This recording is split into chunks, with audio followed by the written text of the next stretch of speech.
The day my first love was forced to get engaged to me by her father. Her first love died in a car accident on the way to see her. After the engagement, she spent every night at different clubs, surrounded by rumors. She made me the biggest laughingstock in our circle. When I confronted Tina, she just gave a sarcastic smile. She said that since someone had to die for her to marry me, I should just deal with the grievances. Until an accident happened. Both Tina and I got a second chance, going back to the time just before the engagement. She didn't hesitate to take her first love's hand and broke off the engagement with me in front of everyone. Later, I announced the engagement would happen as planned. Tina coldly informed me that forcing her wouldn't work and she wouldn't attend the engagement party. I was silent, torn on whether or not to tell her that my new fiancée was her aunt. I was stunned as I watched this familiar scene unfold. Tina's grandma, sitting at the head of the table, opened her mouth calmly. Considering you'll be graduating from college soon, now seems like a good time to set an engagement date. It was then that I finally realized I had been given a second chance. Before I could sort through my jumbled thoughts, a familiar voice sounded beside me. I disagree. Tina, relaxed and at ease, spoke words completely different from her past life. I have someone I like, and it's not Ben. She glanced at me. This engagement isn't happening. I suddenly realized I wasn't the only one who had come back to life. Tina's grandma held back her anger. In what capacity are you challenging me? Tina smiled and looked at me, her tone casual. I said I don't like you, so why do you still want to marry me? Are you crazy? The next second, Tina's grandma threw her chopsticks at her. Bastard. Tina slowly stood up. You want me to marry him only for a child, right? Her smile was slightly teasing. Otherwise, why don't I just take him to a room tonight? She successfully angered her grandma. Her grandmother threw her water glass, hitting Tina on the forehead. The girl laughed self-deprecatingly and glanced at me without any emotion before leaving. Ben, go bring her back for grandma. Tina's grandma was breathing heavily as she urged me. With everyone's insistence, I reluctantly followed her out. I intended to go straight back to school. But as soon as I walked out of the restaurant, I ran into Tina and her first love, Eric. What now? Tina shielded Eric and watched me with detached eyes. In our past life, Eric got an anonymous text about our engagement and got into a car accident. Tina always believed I sent that text. I spoke in a businesslike manner. Grandma said to bring you back. Eric anxiously tugged at her sleeve. Tina, don't go back. Tina gently touched his face to comfort him before she turned to me and said, I already made myself clear. I'm not going to get engaged to you. Her impatience was evident. Also, please don't keep pestering me. Her determination actually gave me relief. In this life, I wouldn't have to be tied to her. Anyway, my feelings for Tina had already withered with each public humiliation she caused in our past life. I wanted to walk around them and head back to school. But Eric called out to me. Ben, could you promise me something? I stopped. Promise what? He bit his lip nervously. Promise not to bother Tina anymore. Last time, when I went to your dorm to check on things, I accidentally saw your journal. Didn't it say you liked Tina? Eric's voice was quiet but firm. I'm asking you, as Tina's current boyfriend, to stay away from her. I stepped closer, looking him in the eye. You went through my stuff? Back in high school, I always kept my journal in a drawer. Eric backed away, a bit intimidated. It was just a routine check. Tina frowned slightly, shielding him. Ease up, Ben. He didn't mean any harm. She quietly reassured him. He doesn't need to promise anything. I don't like him, so his bothering me is pointless. With that, she was ready to leave with Eric. That diary contained many things I couldn't speak of. How could he go through someone else's things without permission and act so calm about it? I chased them down the street, grabbing Eric's arm. Don't you think you owe an apology? Eric bit his lip stubbornly. I don't think I did anything wrong. I was amused by my own anger. Doesn't your upbringing tell you it's wrong to go through someone's stuff? Maybe the words hit harder than I thought. As soon as I said them, Eric's eyes welled up. Enough, Ben. Tina irritably yanked my hand away. The corner turn's red light turned green the next second. A car came speeding toward us. There wasn't enough time to dodge. Maybe it was the shadow of a past life, but Tina immediately pulled Eric aside. The car's screeching halt was alarmingly close. Luckily, I only got a slight scrape on my ankle and fell to the ground. "Eric, are you hurt?"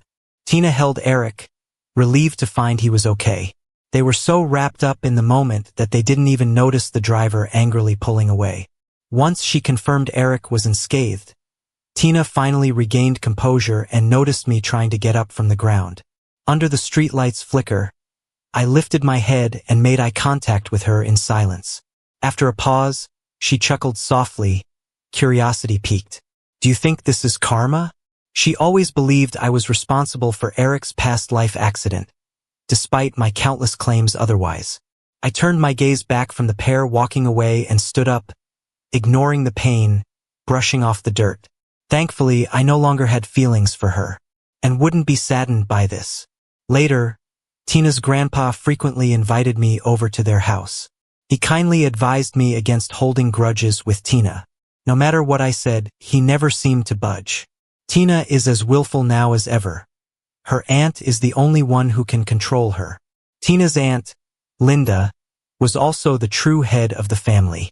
She was the only one who shared her grandfather's original last name. The only time I crossed paths with her was probably about a year ago. I got drunk, played truth or dare, and ended up kissing a random woman at the table next to ours. When we met again, Tina introduced Linda as her aunt, and I wished I could just disappear. Linda's grandpa was chatting. Then suddenly, a mischievous glint appeared in his eyes. He clapped his hands and muttered to himself, "Let's do it this way." Back then, I had no clue what he meant.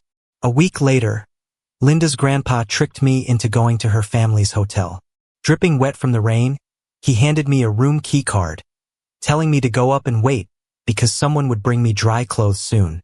But when I opened the door and turned on the lights, I was completely stunned. An unusual smell filled the room. A woman was leaning on the headboard, not even looking up. Her voice was harsh. "Get out." It was Linda. I instantly realized what the smell was. I turned to open the door, but it didn't budge. It was clearly locked from outside. "What's going on, Linda's grandpa?" I said, "Get out. Don't you understand?" Her voice now tinged with impatience. I whimpered, "I want to leave too, but I can't open the door," I replied softly while anxiously twisting the handle. Linda paused in her breath, then footsteps approaching. "Why is it you?" She pulled my arm to face her. Only then did I feel her hand burning hot and tremble. "Auntie," I called obediently, trying to remind her who I was. Linda didn't answer, just stared at me. "I heard Tina broke off the engagement with you?" I nodded, not knowing why she was asking. She seemed to step closer, her eyelashes fluttered. "So you don't like her now?" Unknowingly inhaling quite a bit, my reaction was slow. Without overthinking, I sluggishly replied, "Nope." She chuckled, yet her tone seemed not to seek confirmation. "Is that right?" I looked up slowly, helpless and direct in my gaze. The gentle rise in room temperature brought a hint of restlessness, a kind of stifling heat I couldn't shake. Instinctively, I searched for a remedy. A faint smile played at Linda's lips as she brushed the side of my face with her hand. Feeling uneasy? I didn't respond but was fixated on her thin lips before me. I wondered if they'd be as cool as jelly fresh from the fridge. "Say something." Her emotions were turbulent in her eyes, yet the rational tone made me seem impatient. I lowered my head, holding her shoulders. Then her phone rang abruptly. Linda tooted, ready to toss it aside but paused when she saw the caller ID, eventually answering it. "Auntie, you're back?" It was Tina. A moment of clarity hit me. Meeting Linda's gaze, the action to kiss halted. Linda responded with a hum, her hand pressing against my neck, urging me towards her. The gap closed once more, our lips nearly touching. "Where are you, Auntie?" "I'll come find you," Tina's voice echoed from the phone. A flash of panic surged through me as I grabbed the fabric on Linda's shoulder, unintentionally bumping her collarbone. Linda hissed softly, "Be gentle, will you?" I murmured an apology, my head spinning. "I didn't mean to." The phone went silent for a moment. "Auntie," Who are you talking to? I think I've heard that voice before. I tensed, eyes widening. Linda dropped a your uncle-in-law then hung up. I wasn't focused on that. I couldn't regain my senses, entirely consumed by the person before me. Linda led me further in, curiously asking as we moved. Are you wanting something? She sat at the bed's edge on my legs.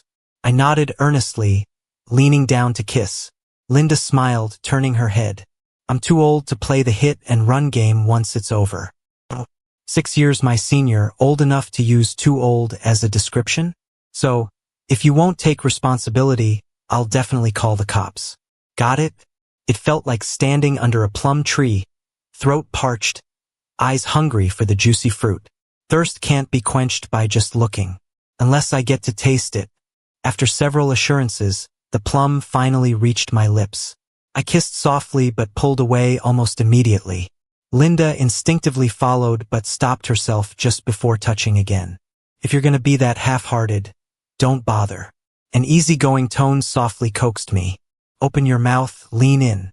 I wrapped her neck, moving closer. This time, escaping easily wasn't an option. She held me fiercely. Meanwhile, Tina hung up and arrived at the front door, still pondering over the male voice from the call, which sounded familiar. She entered, lost in her thoughts. Seeing Linda's grandpa eating an apple on the sofa, he looked at her as if he'd seen a ghost. Ah, Tina, why are you here? No classes today, so I came back to see you. Linda's grandpa realized something was wrong, quickly checking his phone. He discovered he mistakenly sent the message meant for Tina to Linda. Now it's been over an hour. Linda's grandpa's mind went blank. He was supposed to set Tina up at the hotel, but things turned out differently. Don't try to hook me up with Ben anymore. Okay. Tina had prepped for her grandpa's lecture. But this time, unusually, he remained silent for a while before agreeing. I'm thinking of matching Ben with your aunt instead. Tina froze, phone in hand. A complex set of emotions swelled. Years entangled with Ben made her subconsciously see him as her fiancé, her possession. Hearing he might marry someone else brought unexpected agitation. She coolly shut down the idea on Ben's behalf. Not gonna happen. Aunt didn't like Ben and he had someone else he liked. Linda's grandpa sneered. Why do you care so much if you like Eric? I was planning on finding Eric when you got engaged, telling him about it so he'd give up completely. Tina froze. Her phone slipped from her hand. What did you say? So, the message in my last life wasn't actually from Ben? What she didn't know was that the aunt she looked down on was trying to bribe me. The Linda I knew was always quiet. I didn't understand the meaning behind these questions and conversations. She gently unclasped my tight grip on the pillow, fingers intertwining. Looking down at me, she asked, Who am I? I avoided the question. She forced me to look at her. Sweat dripped from her forehead, through her damp hair. Her clear eyes were incredibly alluring. She slowly asked, Want to take a look in the mirror? I reluctantly complied. Linda. Say it again. Linda. How pathetic. Why didn't I just pass out like in the novels? I had to face all this wide awake. Luckily, I was turned away from Linda, pretending to be asleep. Stop pretending, I know you're awake. Her soft voice shattered my carefully maintained composure. I shut my eyes, pretending to be dead till the end. Linda snickered softly. Forget it. Then my wrist was grabbed. I instantly flared up, opening my eyes. Awake? She stared at me. My ears grew warm. I pressed my lips and said nothing. Linda got up, loosely wrapping her robe. She went to the cabinet and lit up the phone. A few seconds later, she turned the screen towards me. The big 110 on it made my blood pressure skyrocket. The woman had an amused look. Remember what I told you before? Was she going to call me out for getting her for free? Just as I was trying to figure out how to handle it, there was a sudden knock on the door. Ben, I know you're in there. Open the door, I need to talk to you. It was Tina. More trouble.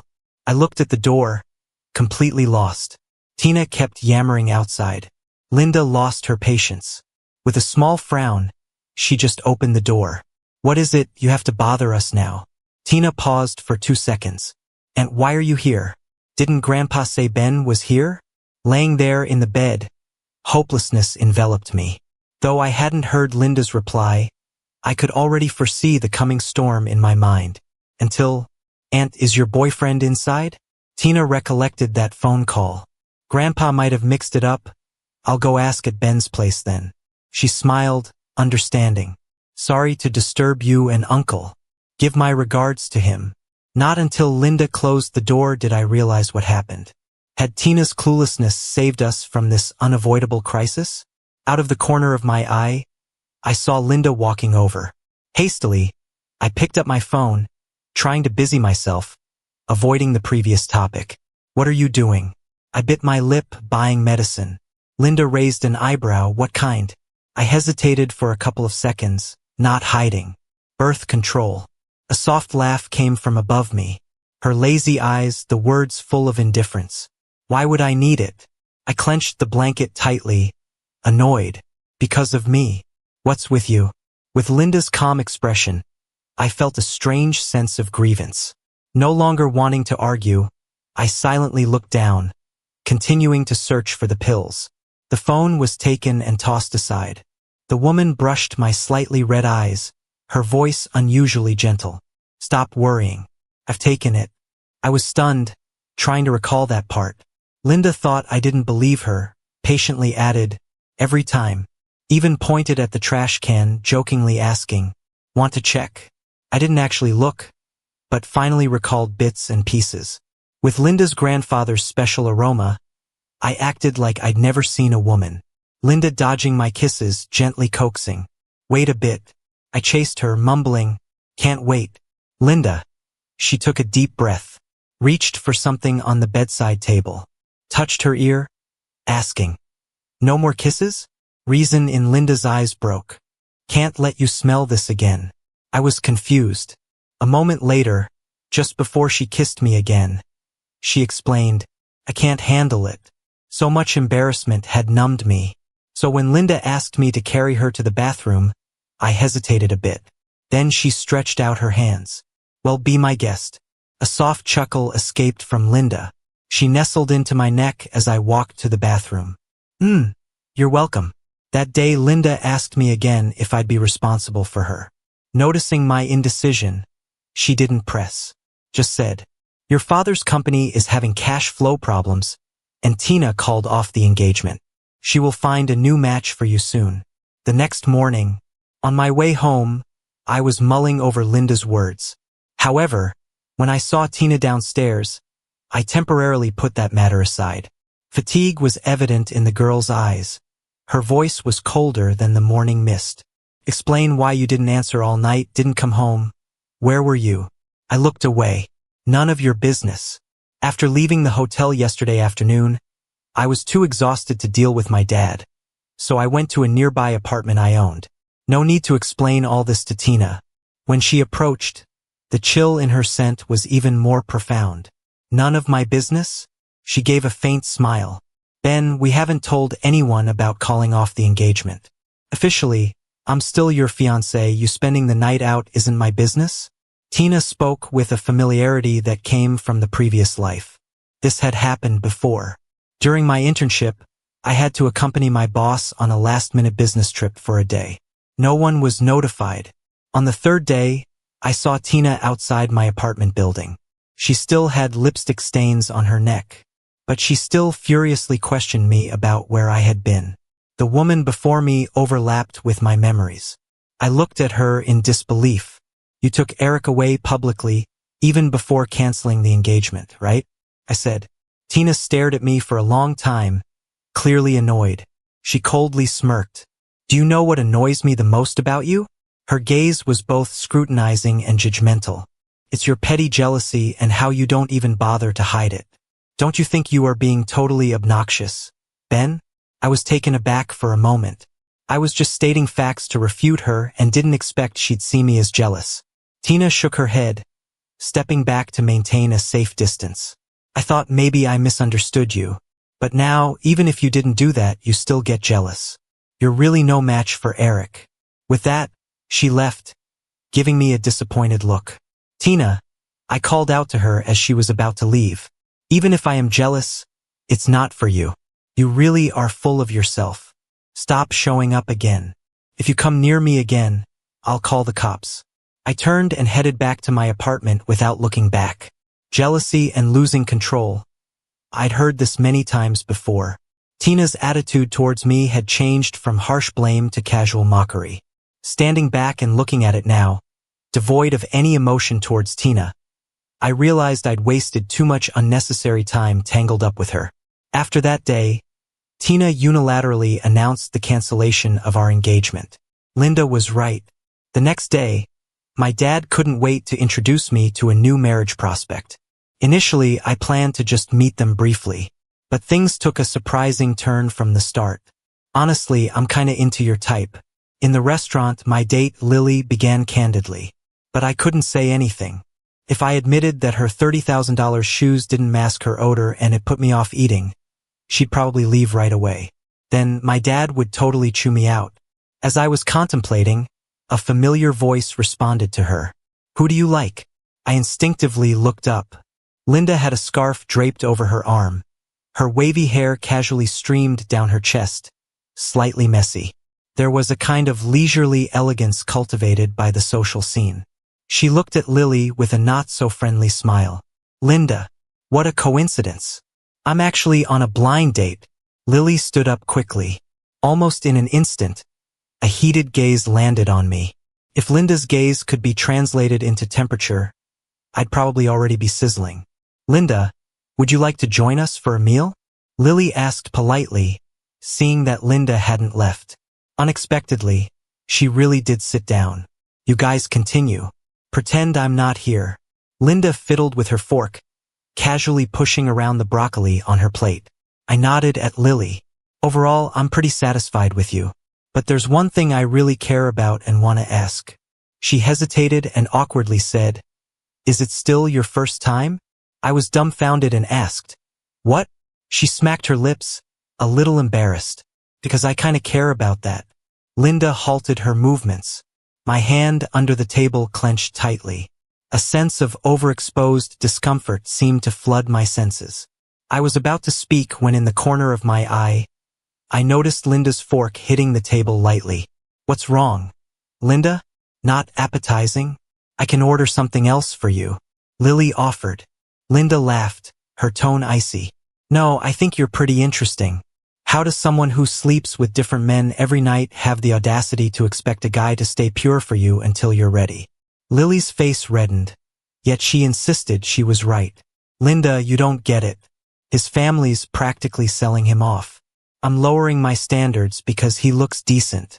To be honest, even if I demand he follows traditional wifely virtues after marriage, Ben would have no choice but to agree. I quietly listened, reaching for the soup in front of me. My next action might be to pour that soup over her head. I'd held back all evening. This was my breaking point. Linda seemed to sense my thoughts and moved the soup away. Linda placed soup in front of Lily and, laughing, pointed at it. Look at yourself. Can you even see who you really are? In the next moment, she unexpectedly pushed Lily's head down to the edge of the soup bowl. Linda's eyes reflected a rebellious air.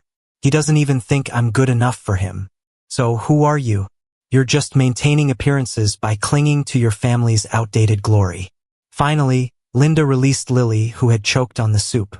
She sat back in her chair, calmly wiping the soup splashes off her hand. Without looking up, she gave an order. Get out. Tell your dad to come explain to me himself tomorrow. She didn't lift her eyes to look at me until the person left. At that moment, I was resting my chin on my hand, watching her with a grin. She snorted in a somewhat awkward way. What are you laughing at? You just slept with me, and now you're off to meet someone new. I haven't even confronted you yet. Hearing her mention that made me feel guilty. Without Lily's foot odor around, my appetite came back. I ate and drank a lot. By the time it was time to pay, I was already tipsy. It's fine, Linda. I'll pay. I will. I was taking the tradition of insisting on paying to the next level. The waiter was professional, smiling politely. No need, Mr. Ben, Miss Linda always handles the bill. I paused, blinking, my payment code still on my phone. Linda didn't give me time to react and came over to me. Can you walk on your own? I gave it some thought, then expanded my bravery to the max. If you hold me while walking, I might grudgingly agree. Linda chuckled softly, took my hand in public, and confidently walked away. Her familiar sweet scent filled the air around me, clearing the tiredness Lily had left me with. My nose was practically against Linda's collarbone. Involuntarily, I leaned in and took another whiff. Linda glanced down at me, her voice calm. Are you being affectionate because I've forgiven you? She said that, but she held my hand a bit tighter. I was drowsily by her side until a familiar voice interrupted us. Aunt, what are you doing with Ben? Tina was watching me with a complex expression, Eric beside her. Linda gave her a quick glance. Do I need to report who I'm with to you? Tina pressed her lips tightly, her eyes landing on our hands. Ben's drunk. Isn't he? That's just him. A bit of alcohol and he's out. And I know him well. Let me take care of him. He'll go crazy and trouble you otherwise. Hearing this, I jolted awake a bit, looking at Linda, who had no intention of letting go, and then at Tina. Our eyes met. Tina's expression suddenly darkened. My false bravado disappeared instantly, and I desperately held onto Linda's arm, whispering, You can't hand me over to her.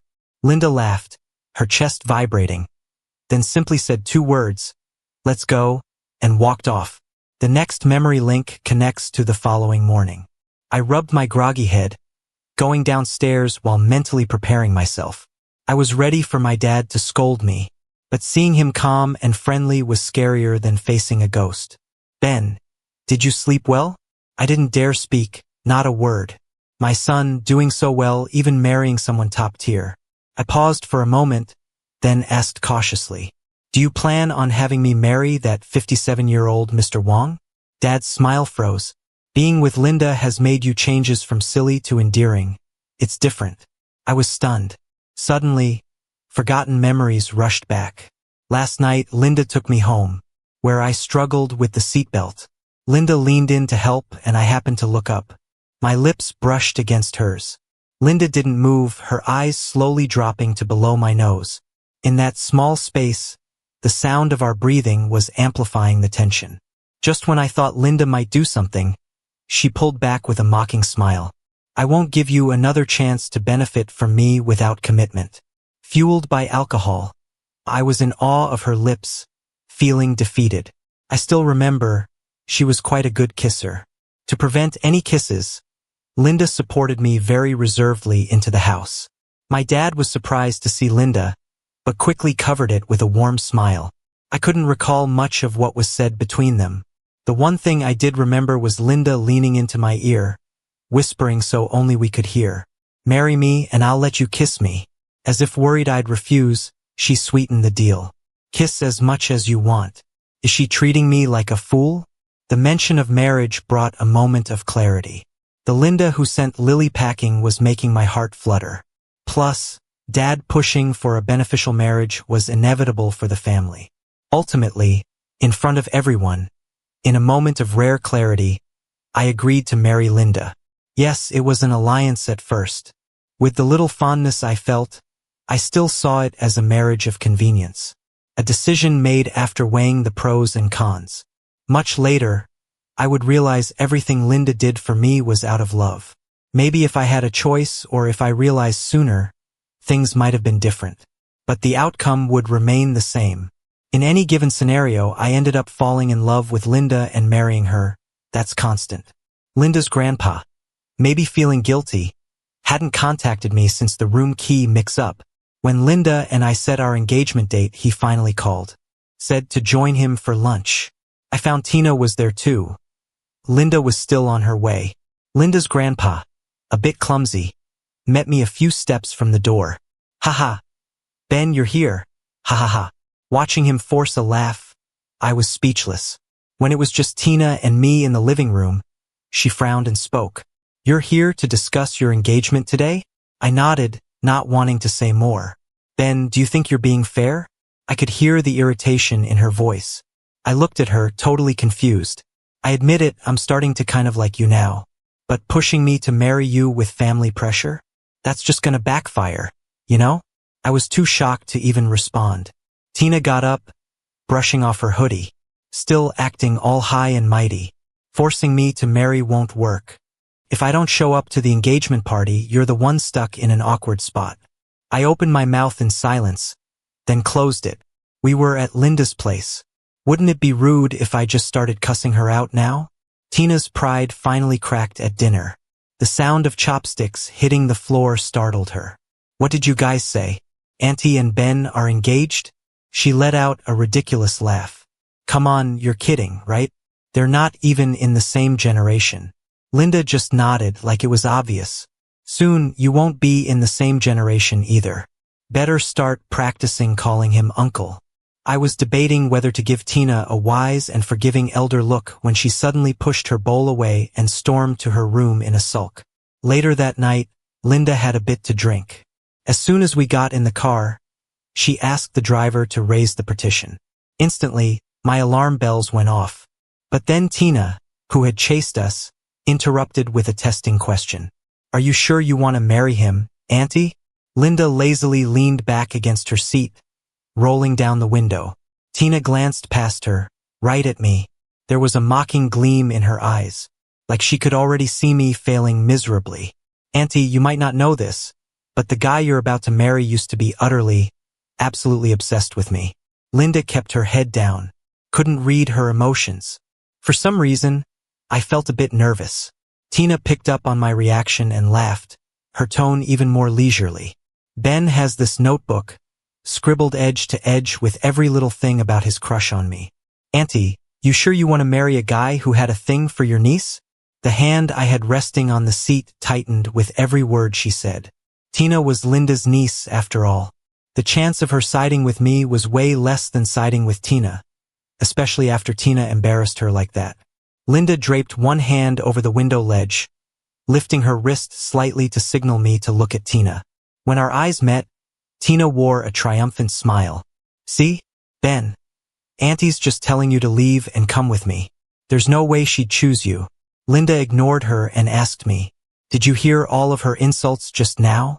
I wasn't sure about her intentions, so I just nodded silently. A shadow shaded my view. Linda leaned in, a barely visible smile at her lips. Her voice was hypnotic. Ben, don't chicken out. Insult her back. Stunned, I looked up at her in disbelief. I'm here not just to stand up for you, but also to give you the confidence to do whatever you want. She narrowed her eyes slightly and raised a brow. Like now, wouldn't it feel better to just give it back to her yourself? She won me over. Like I was possessed, I leaned out the window.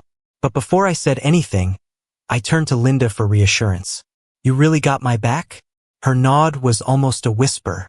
I pressed my lips together, my gaze firm on Tina. The hand resting against the window balled into a fist. After a moment of eerie silence, go to hell, Tina. The biggest regret of my life is that notebook. Tomorrow, I'm getting a new one and filling it with every curse I can think of for you. Tina's face changed, not expecting that reaction from Linda. She glared at me, severe as a storm. Even as the car drove away, I was lost in the rush, feeling like I'd been vindicated. I didn't realize how close I had leaned towards Linda just to snap at Tina. Now I was practically right next to her. Feel better now? Her amused smile had a playful, almost teasing undertone. That question was loaded. Was she asking about the satisfaction of cussing out Tina or the way I was sitting now? Just as I tried to casually sit back, the driver hit the brakes. I almost yelped. I pulled my hand away as fast as I could, but she wouldn't let me, pushing me right back into her arms. Linda was settling the score. A warm breath lingered on my palm, tickling. It wasn't just my palm tingling. It was my heart too. Her low voice slipped through my fingers. I pulled back, meeting her eyes, unsure. Linda looked amused. Why not find another spot to continue? Moonlight traced the outline of her eyes, crisp and classic like snowy pines in winter. The erratic thumping of my heart easily shattered my feigned calm. I knew she had me.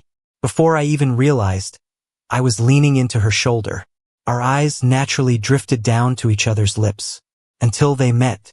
I was trying to recall every detail from that day we kissed in a haze. But maybe because Linda had been drinking, this time she seized control immediately. She cupped my chin, forcefully prying open my mouth, adjusting angles now and then, or briefly pulling away, tilting her head to the other side before re-engaging. Midway through, I had a flicker of clarity. I tried pushing her shoulder away. "The driver can't hear us," Linda whispered, slightly out of breath. "Let's keep going." And then she pulled me back into her intoxicating hold. Tina didn't end up with Eric. This news came straight from her when she found me at a cafe working on a group project. The chair across from me was pulled out, and someone sat down. "I heard from Grandpa. You and Linda are planning to get hitched soon?" It's the first time I heard Tina use her aunt's full name, so I glanced up at her. There was a sadness in her eyes that no amount of good looks could mask. "I had a dream once, Ben." She chuckled and shook her head. "In the dream, I misunderstood you and did a bunch of things that hurt you. The only good part was that you still liked me in the dream." She lowered her eyes, a smile mixed with bitterness. "Turns out, dreams really do go the opposite of reality. I haven't even done anything to you in real life, but you already don't like me." I didn't have the energy to argue with her about pointless stuff anymore. Suddenly, I remembered something and pulled a ring with my initial carved into it from my bag. I was about to return it to Tina. She looked at the ring and said calmly, "So you two even bought couple rings." A simple sentence. Yet, I felt like I didn't understand. "What?" Tina said, "Last time, I saw a matching women's ring at Linda's place, but didn't expect the men's one to be in your hand. It felt like I was underwater, suffocated." And her words came from a distance, pulling me into even more distant memories. In a past life, I had a feeling Tina was falling for Eric. I was upset but didn't want to get in the way.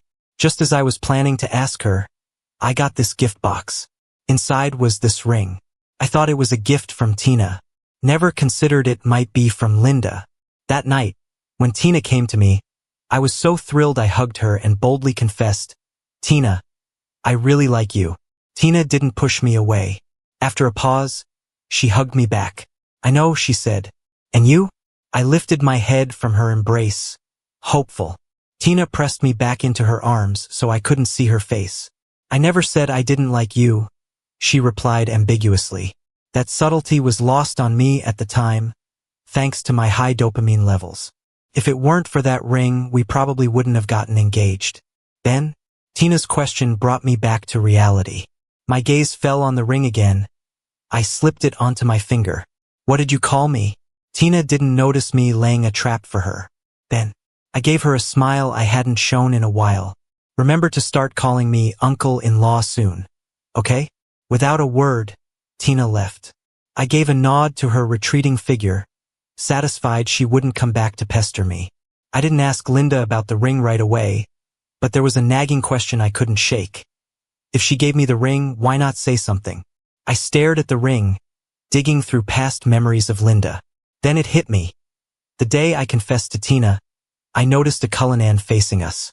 It was too dark then to see inside before it drove away into the quiet night. Not long ago, I saw an identical Cullinan in Linda's garage. I thought, she's not silent. She saw me in love, so she didn't want to intervene. Until the day of the engagement, Linda put on the ring. The engagement party went smoothly, except for something a friend from my internship said. His wife's 7 or 8 years older than him. He gave me this look and said, "Bro, cut your wife some slack. All right?" Then he patted my shoulder. Confused, I looked at him. "Just a heads up. Older than you means she ages faster too. You know?" He whispered. "As women age, they get tired easier." Linda didn't let me drink that night, turning down every toast. Starry-eyed over my fiancé, my admiration hit a peak, only to drop flat. In Linda's apartment, she had me pinned on the couch, lightly tapping my face. "So, how are you claiming she's old?" Her voice, soaked in alcohol, was husky and sexy. That's when I realized she overheard everything. I didn't mean it. I protested in a tiny voice. "I was gonna get you some supplements. If I knew that'd nearly cost me my life, I'd never mouth off." Later, I had no clue when or how we moved from the couch to the bedroom. I buried my face in the pillow. Her hand, with the matching ring, lay over mine. Our intertwined fingers made the rings clink softly. "You like them young?" My voice was hoarse from shouting. Desperation had me shaking my head. No, I only like you." Like a roller coaster coming to a sudden stop, everything felt strangely still. "Really?" Linda stared at me. Feeling a little shy, I took ages to meet her clear, slightly anxious eyes. Sniffing, I reached up slowly, wrapped my arms around her neck, and answered, "Really? Linda, today's the day I'm sure I like you." Not precisely true. Looking back, I liked her yesterday, a month ago, and had crush moments. But today I voiced it out, so I chose today as my first day of liking her. Linda's long and slightly greedy kiss was her response. Between breaths, she softly admitted, "Mine started way earlier." The next afternoon, I was in the study, flipping open a new journal I'd prepared. I wrote down yesterday's date. Then, for fun, I wrote, "The first day of liking Linda. Almost lost my life. High danger level. Planning to reduce my affection by 0.1% today. If she lets me sleep peacefully, the affection scale can go up by 10%. A sliver of sunlight made its way from my ring finger to my index finger. I finally put the pen down. Before closing the journal, something came to mind. I turned to the front page. Carefully, I wrote a few words. Moments of heart flutter.